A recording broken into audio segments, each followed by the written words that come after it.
I'm Scott Wright, General Director of Mobile Opera, and I'm here with Andre Chiang. I want to read you a little bit about baritone Andre Chiang. Has been described as vocally commanding, that's the Oregonian, handsome of voice, I like that one, Opera News, lauded with, let's hear more from this singer, from the Washington Post.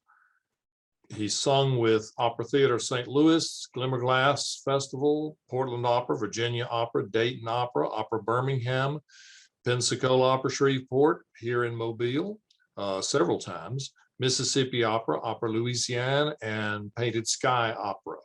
He's done notable roles such as Dandini in La Cenerentola, The Pirate King and the Pirates of Penzance, Ford and Falstaff, Dr. Falca in De Fledermaus, and Chonard in La Boheme. You did that for us here a couple of years ago. I think this is particularly interesting, Andre, that you've done new American opera. He's performed Charlie in 3 Decembers, The Older Thompson in Glory Denied with Painted Sky Opera, and Motorcycle Cop and Guard 1 in Dead Man Walking. And also were recorded in Philip Glass's Galileo Galilei, singing Salviati and Younger Galileo. This is a great resume. I could go on, but then that takes up all of the time that we have to talk to you. I know that you went to school first here at the University of South Alabama, and we're very proud to claim you from Mobile, even though you moved off, got your doctorate, and went to work out in Oklahoma.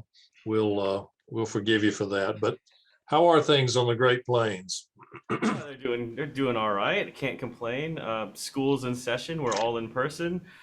Things are looking up. Football's happening, as we all know, and so everything is much more lively than last year for sure. I mean, just seeing all the students on a regular basis has been great.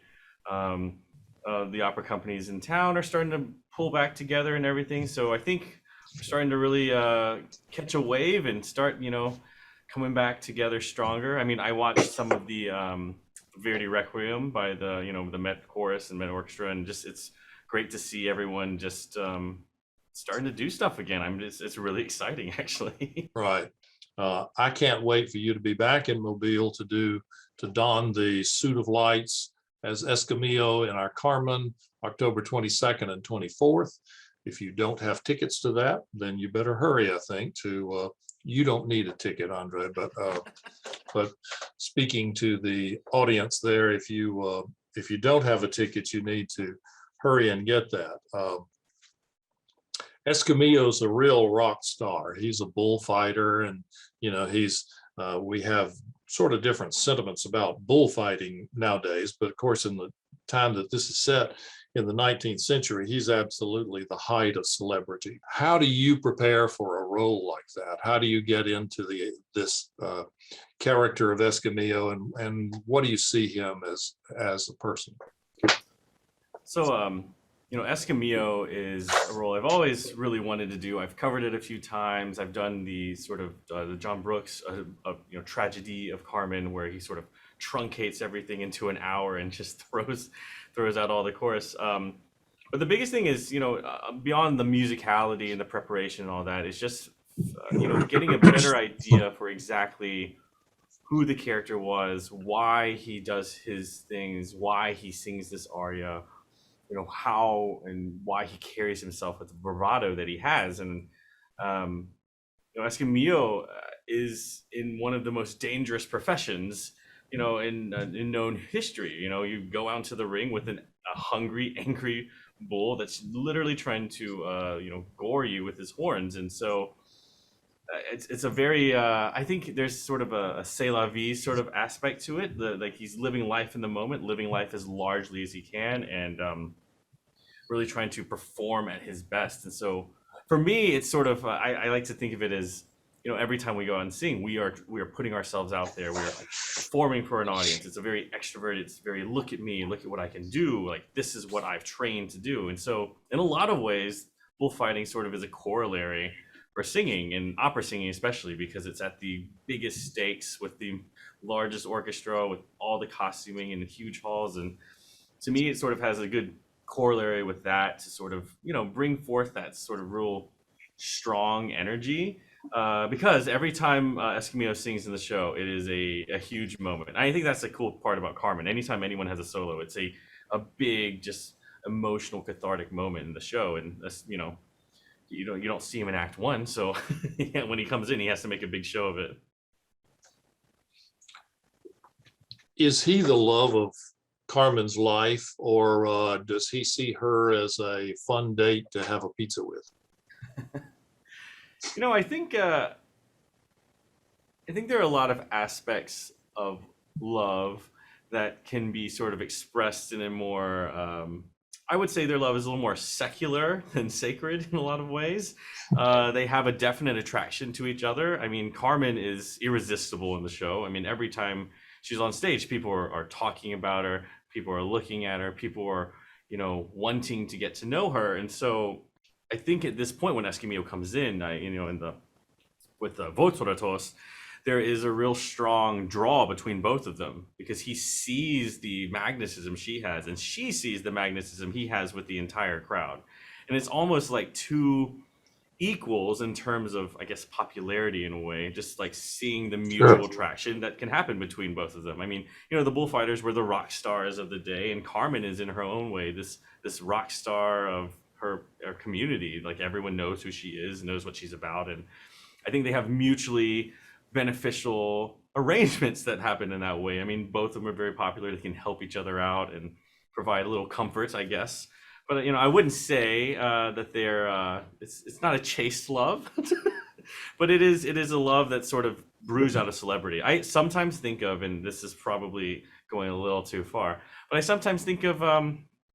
I keep up with some pop culture, like J Lo and Ben Affleck. Both of them are very high in celebrity. They both have very differing careers, but they both get together because there's this connection that happens when you're at this certain level, where, like, I didn't know.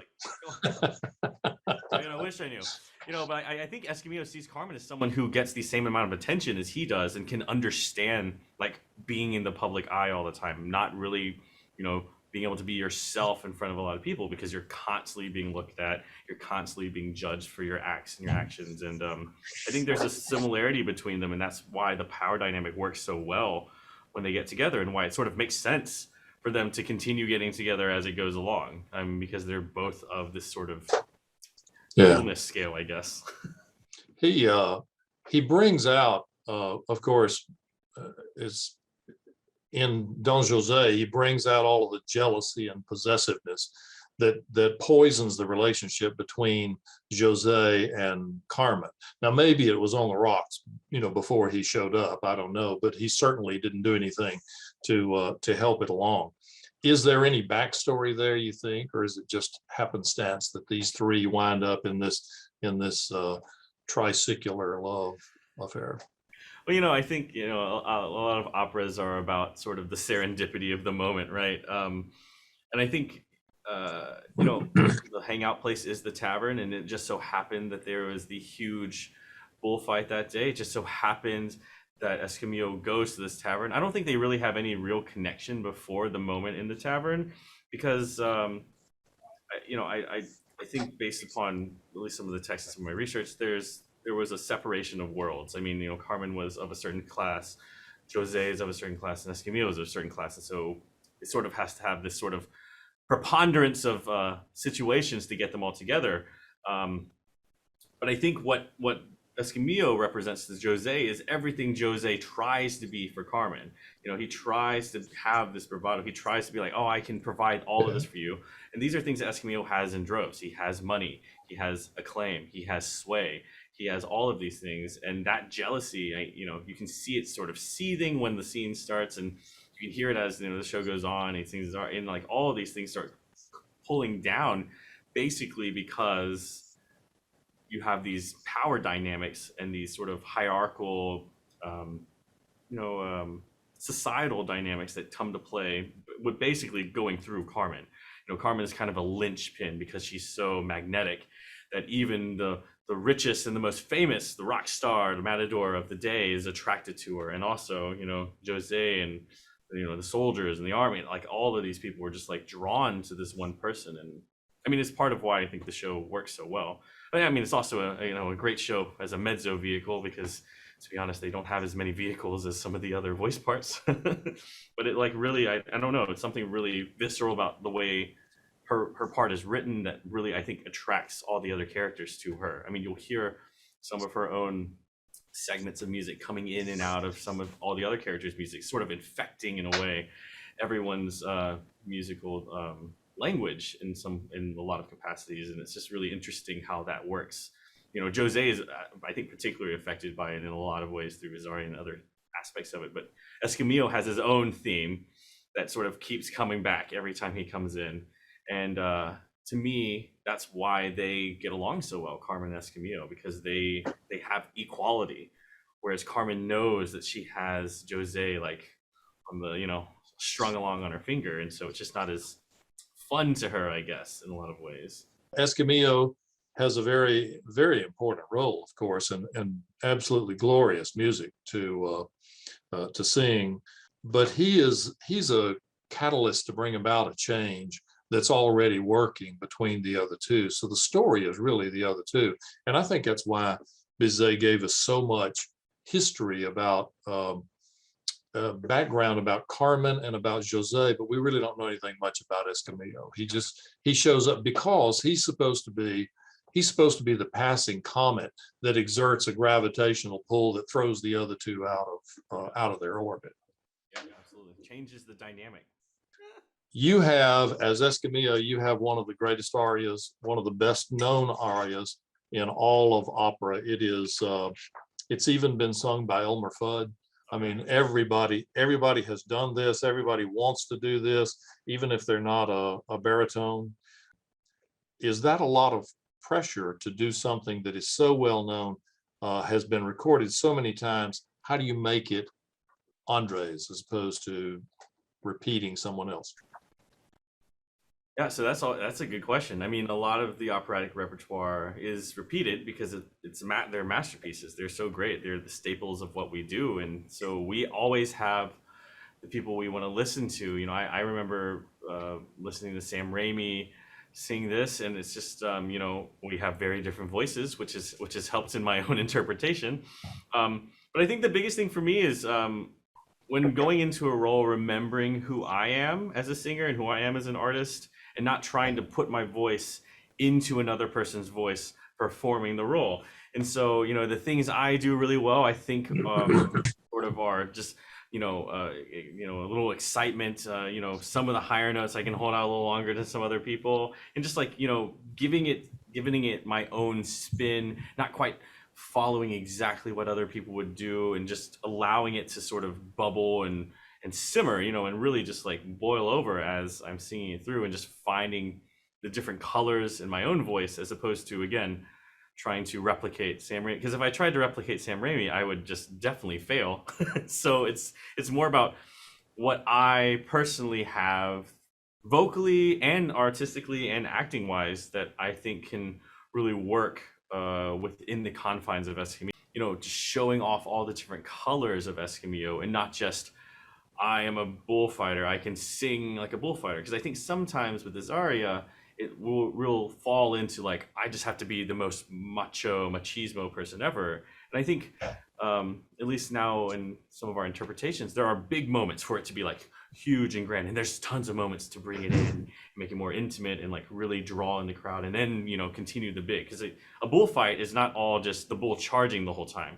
There's always those lulls, and I think in the aria he does a great job of showing that, and just like using the different timbres, using the different energies to sort of actually orally portray what happened in the ring, as well as with the words and the text and sort of the visual. Like, that is to me why opera is the best, because we have this beautiful text, we have all the orchestration, all the different instruments coming in, and then we have the voice on top of that to really tell a really cohesive, like all the senses story to everyone. I can't wait to hear you sing it. I tell young artists frequently, nobody ever got famous doing what somebody else already got famous doing. So I think you're right. You just put yourself into it, and I know that that's going to be great.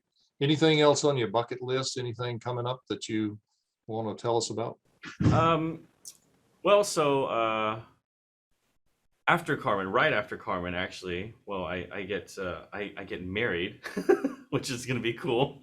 I guess I should shout out my beautiful wife Olivia.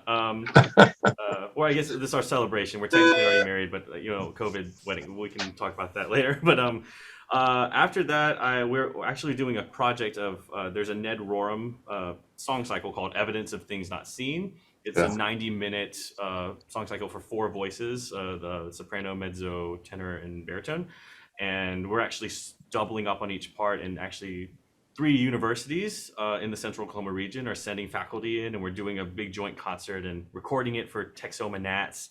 In terms of like other singing things outside of the sort of art song world, I guess we're doing a Dona Nobis Pacem with Canterbury Voices up here in March, and then Silvio in June, which will be my first Pagliacci actually, which is it's kind of interesting. Have never done it. I'm sort of kind of really excited about it. And then yeah, who knows? Who knows? I mean, the world's starting to open up again, so auditions are happening, and so things can, who knows? Things can sort of move and shake. I'm doing a recital in Louisiana in November in Hammond, though we're trying to figure out a location because of there's a lot of flooding in Hammond due to Ida. Yeah.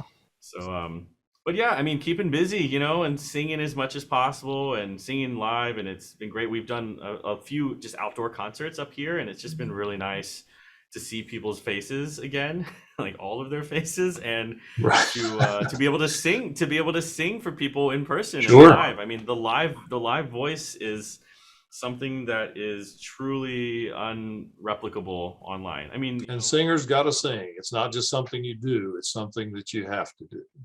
yeah. There's a Got lot to of get it stories out. to tell.